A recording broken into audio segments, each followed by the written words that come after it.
Welcome to Neer academy. তো এটা WB constable men's যে এক্সাম হয়েছিল, এটা কিন্তু লাস্ট ডাব্লিউবি কনস্টেবল মানে ডাব্লিউবিপি কনস্টেবল, কেপি কনস্টেবল হয়েছে পরে, কিন্তু ডাব্লিউবি কনস্টেবলের যে মেন্স এক্সাম মানে রিক্রুটমেন্ট, লাস্ট রিক্রুটমেন্ট কিন্তু 2020 সালেরই। এরপরে ফর্ম ফিল আপ হয়েছে কিন্তু পরীক্ষা এখনো আমাদের কিন্তু হয়নি, তাই না? পরীক্ষা কিন্তু এখনো হয়নি, এখনো কিন্তু মোটামুটি 2025 সাল পড়ে গেল, 2025 সালের অর্ধেক চলে গেল, অর্ধেক মাসের বেশি চলে গেছে, তবুও কিন্তু আমাদের এক্সাম হচ্ছে না ওবিসি কেসের জন্য, তাই না? তো কবে এক্সাম হবে আমরাও জানি না। তো এটা নিয়ে অনেক চলছে এই ওবিসি কেসটার জন্য, এই ওবিসি কেস কবে মিটবে, আবার কবে এক্সাম হবে এবং আমরা কবে চাকরি পাবো, তাই না?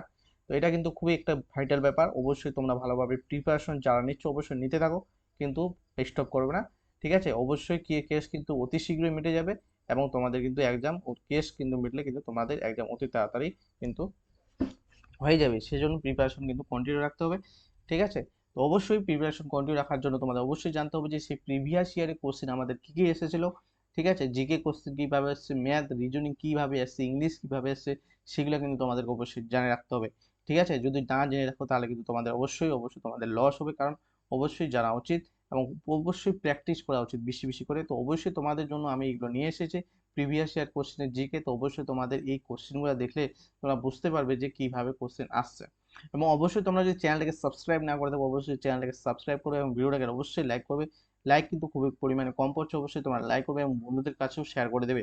ঠিক আছে, এবং ওবিসি কেস অবশ্যই তাড়াতাড়ি মিটবে, তোমরা এটা নিয়ে কোনো চিন্তা করো না। এবং যারা নতুন ফ্রেশ ক্যান্ডিডেট ভাবছো যে কবে এক মানে কমেন্ট আসছিল যে কবে নেক্সট আর রিক্রুটমেন্ট বা বেরোবে, নোটিফিকেশন বেরোবে, তো আমি বলবো তাদেরকে যে এটা তো আগে রিক্রুটমেন্টটা মানে যে ফর্ম ফিল আপ হয়েছে তাদের আগে হবে, তারপর কিন্তু নতুনভাবে বেরোবে। ঠিক আছে, ভ্যাকেন্সি কিছু আছে, অনেক ভ্যাকেন্সি আছে, তো অবশ্যই আগে এটা হবে, যারা ফর্ম ফিল আপ করে রেখেছে তারপর কিন্তু আবার নতুন ফ্রেশ রিক্রুটমেন্ট বেরোবে। ওকে, তো চলে যাই ক্লাসে। নেক্সট, এবার এবার ক্লাসে চলে আসলাম। প্রথম যে কোশ্চেনটা আসছে, শিশু নিম্নলিখিত কোন ধরনের উদ্ভিদের উদাহরণ? ঠিক আছে, তো এখন একটু আস্তে আস্তে বলবো, প্রথমে একটু স্কিপে ইন্ট্রোডাকশনটা বলে দিলাম। ঠিক আছে, দেখো, শিশু নিম্নলিখিত কোন ধরনের উদ্ভিদের উদাহরণ? ক্রান্তীয় চিরহরিৎ, ক্রান্তীয় পর্ণমোচী, পার্বত্য না লঘুনাম্য? দেখো, ক্রান্তীয় চিরহরিৎ কাদেরকে বলে? ক্রান্তীয় চিরহরিৎ কোন কোন ধরনের উদ্ভিদ? যাদের সারা বছর সবুজে ঢাকা থাকে, যেসব গাছগুলোকে সারা বছর সবুজে ঢাকা থাকে, পাতা সবসময় থাকে গাছে, সেই সমস্ত গাছগুলিকে বলা হয় চিরহরিৎ। অবশ্যই আমরা চিরহরিৎ গাছের যে নাম সেগুলো কিন্তু অবশ্যই মনে রাখবো। সেটা কি? মেহগনি। ঠিক আছে, বাঁশ, বাঁশ বাগানে যাবে, বাঁশ বাগানে কিন্তু সব সময় কিন্তু সবুজ থাকে এবং সেখানকার আবহাওয়াটা গরমকালে কিন্তু প্রচুর ঠান্ডা হয়, তাই না? তারপর নল খাগড়া, এগুলো কিন্তু মুখস্থ করে রাখবে। এগুলো হচ্ছে ক্রান্তীয় চিরহরিৎ অরণ্যের উদাহরণ, উদ্ভিদের উদাহরণ। ওকে, এবার যদি বলে ক্রান্তীয় পর্ণমোচী, পর্ণমোচী কাদের বলে? যারা হচ্ছে শীতকালে বা বসন্তকালে এগুলো পাতাগুলো ঝরে যাবে। ঠিক আছে, যেসব উদ্ভিদের পাতা ঝরে যায় তাদেরকে কি বলা হয়? ক্রান্তীয় পর্ণমোচী। তো ক্রান্তীয় পর্ণমোচী যেমন উদাহরণ, এটা একটা রাইট অ্যান্সার হবে ক্রান্তীয় পর্ণমোচী, কারণ এটা শিশু, শিশু একটা কি এক ধরনের ক্রান্তীয় পর্ণমোচী উদাহরণ। এখন যদি বলে এছাড়া কি কি উদ্ভিদ আছে, অবশ্যই আমাদের জানা রাখতে হবে এবং অবশ্যই পরীক্ষায় আসবে। যেমন শিশু এখানে দিয়েছে, এখানে অন্য কোনো নামও থাকতে পারে। ঠিক আছে, আপকামিং যে এক্সাম হবে, ঠিক আছে, ভবিষ্যতে যে আরো এক্সাম হবে সেখানে অন্য কিছু থাকতে পারে, সেগুলো অবশ্যই আমাদেরকে মনে রাখতে হবে। তো যেমন এটা কি আছে? সেগুন, সেগুন। তারপর আছে কি? শাল, শিমুল। এগুলো কিন্তু ইম্পর্টেন্ট উদ্ভিদের নাম। ঠিক আছে, এগুলো পরীক্ষা আসলে এগুলোই থাকবে এবং এগুলো তোমাদেরকে মুখস্থ রাখতে হবে। পার্বত্য যদি বলে, পার্বত্য এছাড়া অনেক আরো নাম আছে, তবে ঠিক আছে এগুলো বেশি আসে সেজন্য এগুলো নামগুলো লিখে রাখছি। হ্যাঁ, এগুলো হচ্ছে হাইলাইটেড যাকে বলে। আচ্ছা, পার্বত্য অঞ্চলে কি কি থাকা যায়? পার্বত্য অঞ্চলে হচ্ছে পাইন, ওক, সিডার, দেবদারু, এগুলো কিন্তু থাকে। ঠিক আছে, এগুলো প্রভৃতি লিখে দিই। ঠিক আছে, তার মানে এখানে আরো আছে, তবে এগুলো বেশি ইম্পর্টেন্ট, এগুলো বেশি করে তোমাদেরকে মুখস্থ রাখতে হবে। এবার লবণাম্ব মানে কি? লবণাম্ব হচ্ছে সমুদ্র উপকূলবর্তী অঞ্চলে আমরা এইসব উদ্ভিদগুলি দেখতে পাই। তো লবণাম্ব উদ্ভিদ কি কি থাকে এটা মনে রাখতে হবে। সুন্দরী, গরান, গেও। ঠিক আছে, ইম্পর্ট্যান্ট, এগুলো কিন্তু মুখস্থ অবশ্যই রাখতে হবে। 2 নম্বর কোশ্চেন কি বলছে, নাইট্রিক অ্যাসিডের রাসায়নিক সংকেত কি? নাইট্রিক অ্যাসিডের রাসায়নিক সংকেত H2SO4 C6H5OH। মানে এটা কিভাবে লেখা যায়, মানে এটা টাইপিংটা হয়নি, C6H5OH। ওকে, আর এটা আছে HNO3, HNO3। ঠিক আছে, তো নাইট্রিক অ্যাসিডের রাসায়নিক সংকেত হলো HNO3। ঠিক আছে, HNO3 এটা রাইট অ্যান্সার হবে। আর তোমাদেরকে অবশ্যই রাখতে হবে, যেহেতু এটা রাসায়নিক ইয়ে থেকে, তো রসায়নের রাজা বলা হয় কাকে?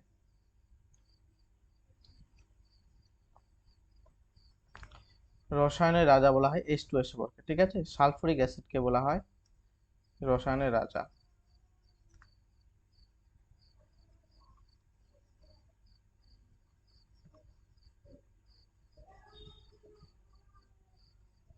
ওকে, এটা কিন্তু ভেরি ভেরি ইম্পর্ট্যান্ট।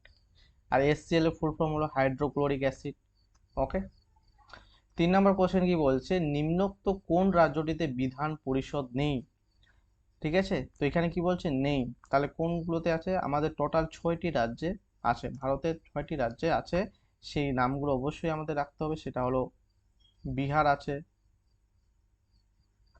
মহারাষ্ট্র আছে,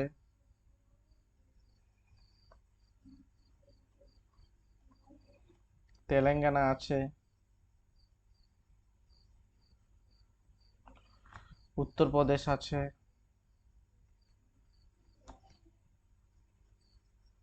আর কি আছে?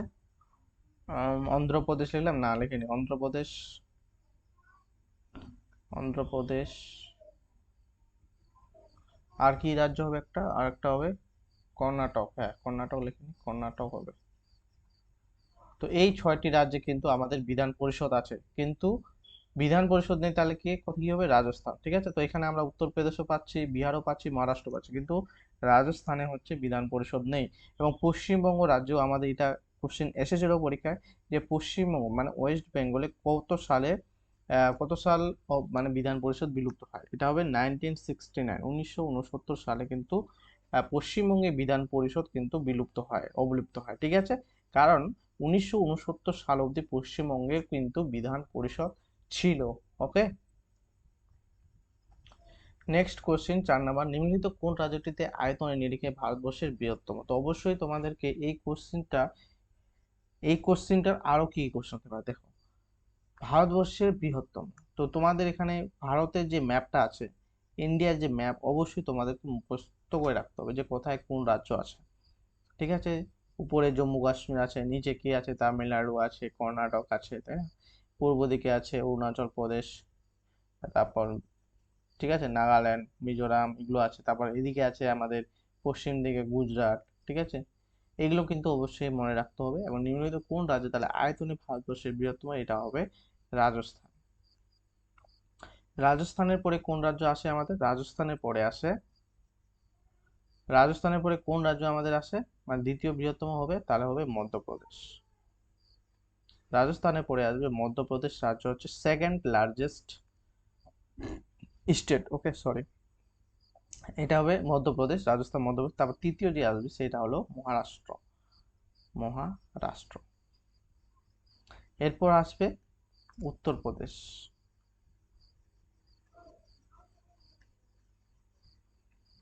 তো এটা রাইট অ্যান্সার, তাহলে কি হবে? রাজস্থান হবে রাইট অ্যান্সার। ঠিক আছে, যেমন উত্তরপ্রদেশ হচ্ছে জনসংখ্যা সব থেকে সর্বাধিক, 2011 সালের সেন্সাস অনুযায়ী যে জনসংখ্যা হলো সর্বাধিক, জনসংখ্যা কি সর্বাধিক উত্তরপ্রদেশ রাজ্যে। এছাড়া যদি বলে জনঘনত্ব, তাহলে জনঘনত্বের দিক থেকে 2011 সালের সেন্সাস অনুযায়ী জনঘনত্বের দিক থেকে কিন্তু বিহার হচ্ছে প্রথম জনঘনত্ব। ঠিক আছে,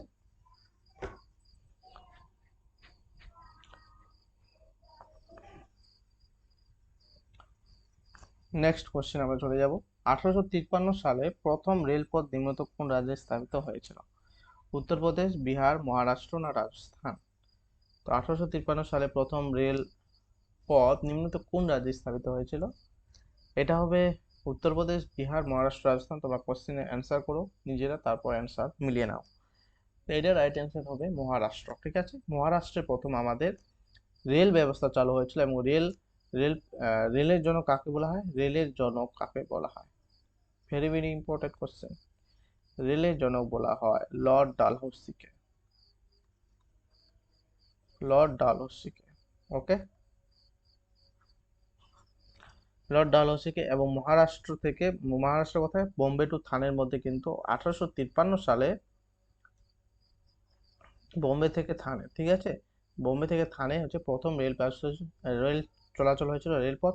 এরপর হচ্ছে এর পরের বছরই আমাদের পশ্চিমবঙ্গে 1854 সালে আমাদের পশ্চিমবঙ্গ রাজ্যে হাওড়া টু হুগলি, ঠিক আছে, ওয়েস্ট বেঙ্গল লিখলাম, ওয়েস্ট বেঙ্গলে হাওড়া টু হুগলির মধ্যে প্রথম রেল ব্যবস্থা চালু হয়, হাওড়া টু হুগলির মধ্যে। ওকে, নেক্সট 6 নম্বর, কুইনের নামক উপকার কোন উদ্ভিদ থেকে পাওয়া যায়? বেলেডোনা, পেনিসিলিয়াম, সিনকোনা না সর্পগন্ধা? তো কুইনাইন একটা হচ্ছে আমাদের ম্যালেরিয়া প্রতিশোধকারী ওষুধ, ঠিক আছে, কিসের? ম্যালেরিয়া প্রতিশোধকারী ওষুধ।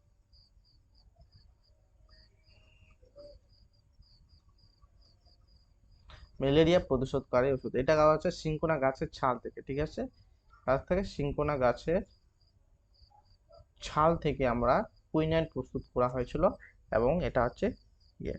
আচ্ছা, সর্পগন্ধা গাছ থেকে কি পাওয়া যায়? সর্পগন্ধা গাছ থেকে পাওয়া যায় রেসারপিন। সর্পগন্ধা গাছ থেকে পাওয়া যায় রেসারপিন। এবং এই সর্পগন্ধা গাছের হচ্ছে গুরুত্বটা কি, মানে কি কাজ করে? উচ্চ রক্তচাপ নিয়ন্ত্রণে কাজ সাহায্য করে। রক্তচাপ উচ্চ রক্তচাপ নিয়ন্ত্রণে এটা সাহায্য করে। ওকে, এছাড়া যদি আসে ডাটুরিন, এখানে নেই ডাটুরিন। ডাটুরিন আসছে ধুতরা গাছের পাতা ও ফল। ধুতরা গাছের পাতা ও ফল থেকে আমরা পাই। এবং এটা কি কাজে লাগে? আমাদের হাঁপানি, যাদের হাঁপানি আছে সে তার হিসেবে কিন্তু এটা কাজ লাগে, ও হাঁপানির এটা ঔষধ হিসেবে তোমরা ধরে নাও। নিকোটিন কোথায় পাওয়া যায়? নিকোটিন মানে হচ্ছে নেশা, ঠিক আছে, যারা নেশা করে, হ্যাঁ, ওটা কোথা থেকে পায়? তামাক পাতা থেকে যে যারা খৈনি খায়, ওটা কি? এটা তামাক পাতা, ওখানে কি থাকে? ওখানে নিকোটিন থাকে, ওখান থেকে কি হয়? ওখান থেকে নেশা হয়, ঠিক আছে। তো এটা হচ্ছে মনে রাখতে হবে এভাবে। 7 নম্বর কোশ্চেন কি বলছে, চলে যাই। ফেব্রুয়ারি 5, 2022 নিম্নলিখিত কোন রাজ্যে বিধানসভা নির্বাচন হয়েছে?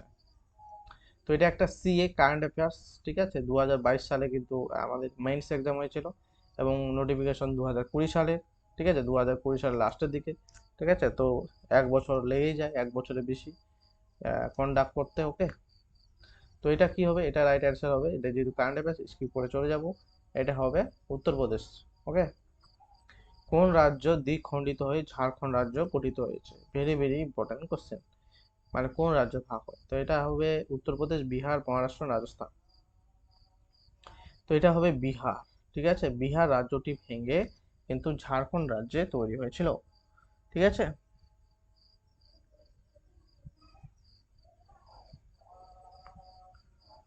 এটা কত সালে হয়েছিল তাহলে? এটা হয়েছিল 2000 সালে। কত সালে? 2000 সালে বিহার রাজ্যটি ভেঙে ঝাড়খণ্ড রাজ্যে পরিণত হয়েছিল। ভেরি ভেরি কিন্তু ইম্পর্টেন্ট কোশ্চেন। নেক্সট, ঝাড়খণ্ডে আমরা জানি ঝরিয়া কয়লা খনি আছে, তাই না? মানে কয়লার দিক থেকে খুবই উৎপন্ন হয়, ঝরিয়া একটা কয়লা খনি আছে, কয়লা উৎপাদনে, হ্যাঁ, ঝাড়খণ্ড রাজ্য কিন্তু প্রথম। নেক্সট, নিম্নলিখিত কোন রাজ্যে সহ্যাদ্রি পর্বতমালা অবস্থিত? সহ্যাদ্রি একটা মলয়াদ্রি, ঠিক আছে, ঠিক আছে। সহ্যাদ্রি পর্বতমালা কোথায় অবস্থিত? উত্তরপ্রদেশ। তো আমাদের যদি এইভাবে ইন্ডিয়ার ম্যাপটা জানি, এখানে আছে উত্তরপ্রদেশ, তো উত্তরপ্রদেশ তো হবে না। সহ্যাদ্রি পর্বতমালা কোথায় আছে? সহ্যাদ্রি পর্বতমালা এই সাইডে আছে, এখানে আছে। আর মলয়াদ্রি, ঠিক আছে, এখানে আছে, ঠিক আছে। এটা হচ্ছে পূর্বঘাট, এটা হলো পশ্চিমঘাট। পশ্চিমঘাট পর্বতের অপর নাম হলো সহ্যাদ্রি পর্বতমালা। এবং এটা আছে উত্তরপ্রদেশ, মহারাষ্ট্র, বিহার না রাজস্থান? তো এটা কি হবে? উত্তরপ্রদেশ তো হবে না, মহারাষ্ট্র আছে, এখানে আছে মহারাষ্ট্র, হ্যাঁ হতে পারে। বিহার তো এখানে আছে, রাজস্থান তো এখানে আছে, তাহলে এটা কি হবে? এটা হবে মহারাষ্ট্র, তাই না? আমাদের ম্যাপ যদি জানা থাকে, এই জন্য বলি যে ম্যাপ অবশ্যই মনে রাখবে। এবং তোমরা যদি জানো যে এখানে পশ্চিমঘাট পর্বতটা বা সহ্যাদ্রি পর্বতমালা কোথায় এবং পূর্বঘাট পর্বতমালা কোথায়, তাহলে কিন্তু তোমরা অ্যান্সার নিজেরাই করতে পারবে। ঠিক আছে, এটা রাইট অ্যান্সার হবে মহারাষ্ট্র। মেঘনাদ বধ কাব্য কে রচনা করেছিলেন? মেঘনাদ বধ কাব্য কে রচনা করেছিলেন? রবীন্দ্রনাথ ঠাকুর, জয় গোস্বামী, কবি জসিমউদ্দিন, মাইকেল মধুসূদন দত্ত। তো এটার অ্যান্সার কি হবে? রাইট অ্যান্সার মেঘনাদ বধ কাব্য। আমরা এটা ছোট সময় একটা বাংলা বই পেয়েছিলাম না, খুবই একটা ভালো। মেঘনাদ বধ কাব্য যারা ভালো করে পড়েছো এটা সবাই কিন্তু অ্যান্সার করতে পারবে। ঠিক আছে, মাইকেল মধুসূদন দত্তের লেখা মেঘনাদ বধ কাব্য। ঠিক আছে, কোশ্চেনটা আমি বলবো যে 2020 সালে যে কোশ্চেনটা আসলো আমার হিসেবে কিন্তু সহজে আসলো, বেশি কঠিন আসেনি। এখানে 25টা কোশ্চেনের মধ্যে 20টা 22টা অনায়াসে করা যাবে। ঠিক আছে, কোশ্চেন খুব সহজ এসেছিল। নেক্সট 11 নম্বর কোশ্চেন কি বলছি, কোন শহরে ভারতের ম্যানচেস্টার? এটা তো খুবই সহজ, সবাই পারবে তাই না?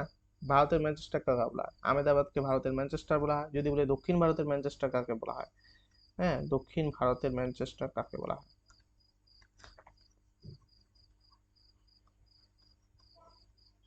দক্ষিণ ভারতের ম্যানচেস্টার বলা হয় কোয়েম্বাটুরকে। কোয়েম্বাটুরকে। এছাড়া বলি যদি হরপ্পা সভ্যতার ম্যানচেস্টার কাকে বলা হয়? ঠিক আছে, এখানে একটা কোশ্চেন গেল, আর এখানে একটা কোশ্চেন আমি লিখে দিচ্ছি। এগুলো কিন্তু পরীক্ষায় এত পরিমাণে আসবে, তোমার কমন মানে পেয়েই যাবে, এটা আমি বলে দিচ্ছি। ঠিক আছে, হরপ্পা সভ্যতার ম্যানচেস্টার কাকে বলা হয়? হরপ্পা সভ্যতার ম্যানচেস্টার।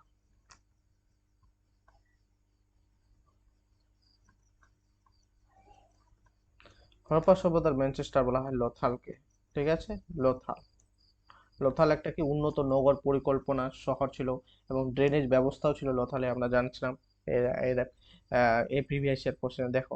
ঠিক আছে, তো এখানে দেখো কোন ভারতের ম্যানচেস্টার বলা, এখান থেকে আমরা কয়টা কোশ্চেনের উত্তর জানলাম? 3টা কোশ্চেন। একটা বলা যে ভারতের ম্যানচেস্টার বলা হয় আহমেদাবাদকে, দক্ষিণ ভারতের ম্যানচেস্টার বলা হয় কোয়েম্বাটুরকে, হরপ্পা সভ্যতার ম্যানচেস্টার বলা হয় লোথালকে, তাই না?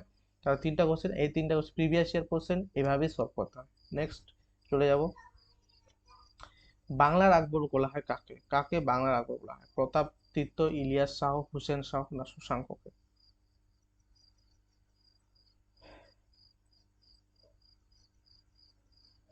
তাহলে বাংলার আকবর কাকে বলা হয়? নিজেরা অ্যান্সার করো। হুসেন শাহকে বাংলার আকবর বলা হয়, হুসেন শাহ। ওকে, এছাড়া যদি বলি চন্ডা শক কাকে বলা হয়? যেমন বাংলার আকবর বলা হয় হুসেন শাহ, এবং যদি বলে চন্ডা শক, চন্ডা শক খুবই ইম্পর্টেন্ট এটাও কিন্তু। চন্ডা শক কাকে বলা হয়? অশোককে বলা হয় চন্ডা শক। যদি বলে Prince of builders, Prince of builders কাকে বলা হয়? এটা কাকে বলা হয়? শাহজাহানকে।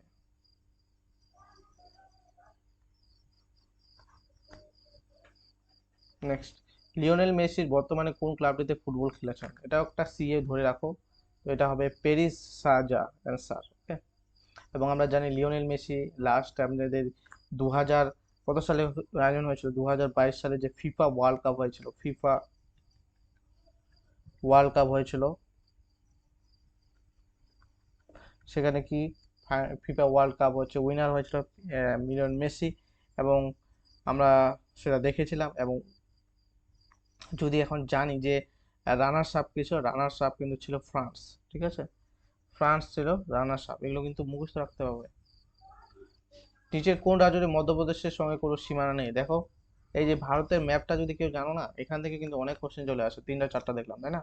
তাহলে নিচের রাজ্যটি, কোন রাজ্যটি মধ্যপ্রদেশের সঙ্গে কোনো সীমানা নেই? এই যদি মধ্যপ্রদেশ আমাদের মিডিলে আছে তাই না, এর কোনো সীমানা নেই। উত্তরপ্রদেশ হ্যাঁ আছে, বিহার বিহার মনে হয় নেই, মনে হয় কি বিহারটা নেই। মহারাষ্ট্র আছে, রাজস্থান আছে, তাহলে কি নেই? বিহারটা নেই। Bihar is the right answer. ঠিক আছে, তাহলে কি হবে? Bihar is the right answer. মধ্যপ্রদেশের সঙ্গে কোনো সীমানা স্পর্শ করে না। সীমানা মানে কি বলতো? ধরো এখানে আমাদের পশ্চিমবঙ্গ আছে, ঠিক আছে, এটা পশ্চিমবঙ্গ, এরকম পশ্চিমবঙ্গ ম্যাপটা এরকম হলো, যাই হোক। তো এখানের সাথে আমাদের আছে ঝাড়খণ্ড, তারপর বিহার, তারপর উড়িষ্যা, এইভাবে আছে তাই না? এদিকে আছে সিকিম, এদিকে আছে অরুণাচল প্রদেশ, এগুলো হচ্ছে টাচ টাচ করে আছে তাই না? তো এইটাকে বলে সীমানা স্পর্শ করা বা কোনো সঙ্গে সীমানা ইয়ে মানে আছে, ঠিক আছে। এইটা কিন্তু এইভাবেই কিন্তু এটা মনে রাখতে হবে, যদি বুঝতে না পারো বুঝিয়ে দিলাম।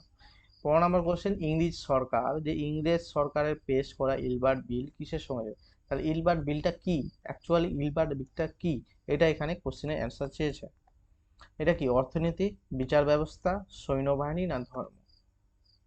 তো এটা একটা হলো বিচার ব্যবস্থা, ইংরেজ সরকারের একটা বিচার ব্যবস্থা হলো ইলবার্ট বিল, ঠিক আছে। ইলবার্ট বিল খুবই কিন্তু ইম্পর্টেন্ট, ইলবার্ট বিল বিতর্ক, ওকে, বিচার ব্যবস্থার সাথে যুক্ত। 16 নম্বর কোশ্চেন, অষ্টাঙ্গিক মার্গ কোন ধর্মের সঙ্গে সম্পর্কিত? বৌদ্ধ, ইসলাম, জৈন না হিন্দু? অষ্টাঙ্গিক মার্গ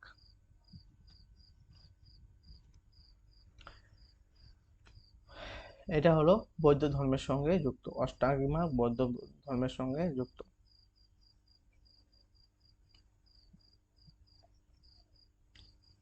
বুল অ্যান্ড বিহার শব্দ বন্ধনটি নিম্নলিখিত কিসের সঙ্গে সম্পর্কিত? অর্থনীতি, সৈন্যবাহিনী, বিচার ব্যবস্থা না ধর্ম? তো বুল অ্যান্ড বিহার এটা কি, অর্থনীতির সাথে যুক্ত। কার সাথে যুক্ত? অর্থনীতির সাথে যুক্ত। যদি বলে অর্থনীতিতে নোবেল পুরস্কার ভারতে কে প্রথম পেয়েছিলেন? তো ভারতে অর্থনীতিতে নোবেল পুরস্কার পেয়েছিল, ভারতে অর্থনীতিতে নোবেল পুরস্কার পেয়েছিল প্রথম হচ্ছে অমর্ত্য সেন। এবং সালটাও মনে রাখতে হবে, যে কোশ্চেন এসেছিল যে অমর্ত্য সেন কবে নোবেল পুরস্কার পেয়েছিল, এটা হবে 2000 না, 1998, মানে 1998 সালে, 1998 সালে। এবার যদি বলে আরেকজন পেয়েছিল আমাদের লেটেস্ট, সেটা হলো অভিজিৎ বন্দ্যোপাধ্যায় বা অভিজিৎ বন্দ্যোপাধ্যায়, মনে রাখবে, অভিজিৎ বন্দ্যোপাধ্যায়, অভিজিৎ বন্দ্যোপাধ্যায়। তো এটা কত সালে হয়েছিল? অভিজিৎ বন্দ্যোপাধ্যায় পেয়েছিল, এটা হচ্ছে 2019 সালে, ঠিক আছে। 2019 সালে কিন্তু অভিজিৎ বন্দ্যোপাধ্যায় নোবেল পুরস্কার পেয়েছিল, ওকে। এগুলো কিন্তু অবশ্যই মনে রাখতে হবে, এগুলোই পরীক্ষায় আসবে ঘুরে ঘুরে, কিন্তু এগুলো ওয়েস্ট বেঙ্গল পুলিশের হচ্ছে পছন্দের কোশ্চেন এগুলো, ঠিক আছে। নেক্সট, আইরিস মানব শরীরের কোন অংশে অবস্থিত? আইরিস, মানব শরীরের মানে আমাদের শরীরের কোন অংশে থাকে? আইরিস আমরা যদি ভালো করে পড়ি, আমাদের যখন মাধ্যমিকে ছিল, মাধ্যমিকে আমাদেরকে কি পড়তে হয়েছিল ভালোভাবে? চোখ এবং কানের হচ্ছে অন্দরমহল, তাই না, কানের যে ভিতরের অংশ সেটা, এবং চোখ, ঠিক আছে।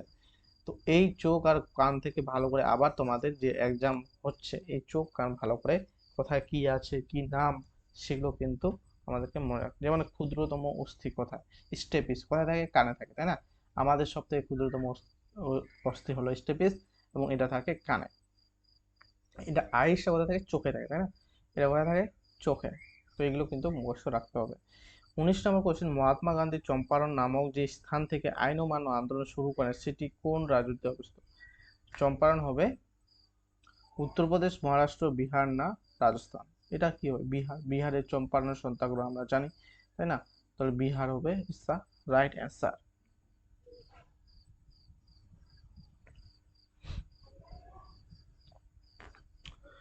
এবং যদি বলে মহাত্মা গান্ধী কবে ভারতে এসেছিল এবং কবে ফেরত এসেছিল, এটা হচ্ছে 1900 কত সালে? 1915 সালে, 1915 সালে 9 জানুয়ারি, তাই না?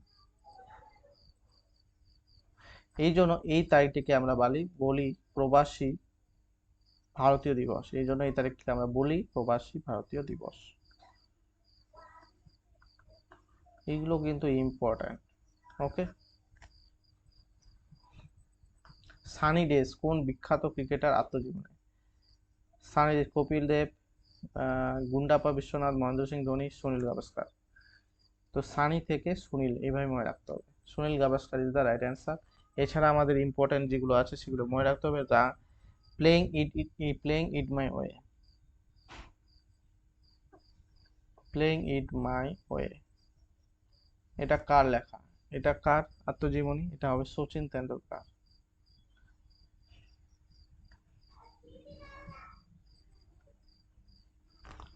ওকে। এই সেঞ্চুরি ইজ নট এ টাপ, এটাকে সৌরভ গাঙ্গুলি, ঠিক আছে। এই সেঞ্চুরি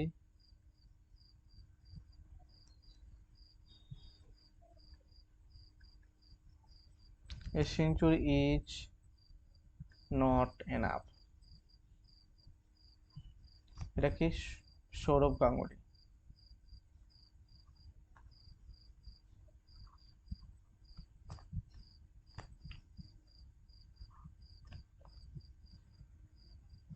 এছাড়া যদি বলে তোমাদের the test of my life Yuvraj Singh, ঠিক আছে বলে দিচ্ছি, দ্য টেস্ট অফ লাইফ কি হবে? যুবরাজ সিং। আর যদি বলে the race of my life Milkha Singh. আর যদি বলে গোল্ডেন গার্ল পিটি ঊষা। এগুলো মনে রাখবে। মুঘল আমলে প্রচলিত মনসবদারি ব্যবস্থা কিসের সঙ্গে সম্পর্কিত ছিল? অর্থনীতি, সৈন্যবাহিনী, বিচার ব্যবস্থা না ধর্ম। মুঘল আমলে প্রচলিত মনসব হলো কিসের সঙ্গে যুক্ত? এটা হচ্ছে সৈন্যবাহিনীর সাথে। মনসবদারি মানে হচ্ছে পদ মর্যাদা, ঠিক আছে। যেমন বর্তমানে আছে প্রমোশন হওয়া কোনো জবে, তাই না? পুলিশের আছে, তাই না? যেমন কোনো ভালো কাজ করে তোমাদের কিছু বছর পর তোমাদের প্রমোশন হয়, এটাই হচ্ছে পদ মর্যাদা, ঠিক আছে। মুঘল আমলে প্রচলিত মনসব ব্যবস্থা ছিল পদ মর্যাদা। মনসব কথার অর্থ হলো পদ মর্যাদা, এবং এটা সৈন্যবাহিনীর সাথে ছিল। 22 নম্বর কোশ্চেন, থর মরুভূমি ভারতবর্ষের নিম্নলিখিত কোন রাজ্যটিতে অবস্থিত? উত্তরপ্রদেশ, মহারাষ্ট্র, বিহার না রাজস্থান? থর মরুভূমি ভারতের, এটা কোথায়? রাজস্থান রাজ্যে। এত সহজ কোশ্চেন আসছে কি বলবো, রাজস্থান রাজ্যে। এবং রাজস্থান হলো সব থেকে বৃহত্তম রাজ্য আয়তনের দিক থেকে, তাই না? ইউরো শব্দটি নিম্নলিখিত গ্লিসের সঙ্গে সম্পর্কিত। ইউরো শব্দটি গ্লিসের কেন হবে? কিসের কিসের সাথে সম্পর্কিত? এটা ইউরো একটা হচ্ছে টাকার নাম, তাই না? যেমন আমাদের ভারতের টাকা চালি, তাই না? এটা হচ্ছে অর্থনীতির সাথে যুক্ত, ঠিক আছে। এটা কি হবে? অর্থনীতি। এবং ইউরো ইউরো হচ্ছে ইউরোপিয়ান যে ইউনিয়ন আছে, সেই দেশদের সময় হচ্ছে মুদ্রা হলো ইউরো, ইউরোপিয়ান ইউনিয়ন। ইউরোপিয়ান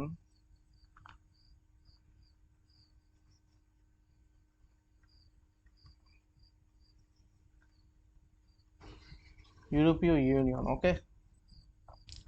24 নম্বর কোয়েশ্চেন, অমর্ত্য সেন নিম্নলিখিত কোন বিষয়ে তার অবদানের জন্য নোবেল পুরস্কার লাভ করে? এই কোশ্চেনটা দেখছো এখানে চলে আসছে, তাহলে দেখো আমি জানতামই যে কোশ্চেনটা এখানে আছে, দেখছো? তো এইভাবে কিন্তু পড়তে হবে যে অমর্ত্য সেন নিম্নলিখিত কোন, অমর্ত্য সেন অবশ্যই অর্থনীতি, এবং অর্থনীতিতে নোবেল পুরস্কার পেয়েছিলেন কত সালে? 1998 সালে পেয়েছিল। 1998 সালে। দেখছো? তাহলে এইভাবে পড়লে কিন্তু তোমাদের কোশ্চেন কিন্তু কমন চলে আসবে, ওকে। এই জন্যই তোমাদেরকে এগুলো ক্লাস করানো হচ্ছে, অবশ্যই তোমরা যাতে পরীক্ষায় হেল্প পাও। লাস্ট কোশ্চেন হচ্ছে অমরকণ্টক নিম্নের কোন নদীর উৎপত্তি? অমরকণ্টক, এটা অমরকণ্টক একটা নর্মদা নদী, এটা রাইট অ্যান্সার হবে নর্মদা নদী। এবং নর্মদা নদী হচ্ছে অমরকণ্টক থেকে সৃষ্টি হয়েছে। এবং নর্মদা নদী কোথায় পতিত হয়েছে? নর্মদা নদী পতিত হয়েছে কি? খাম্বাত উপসাগরে।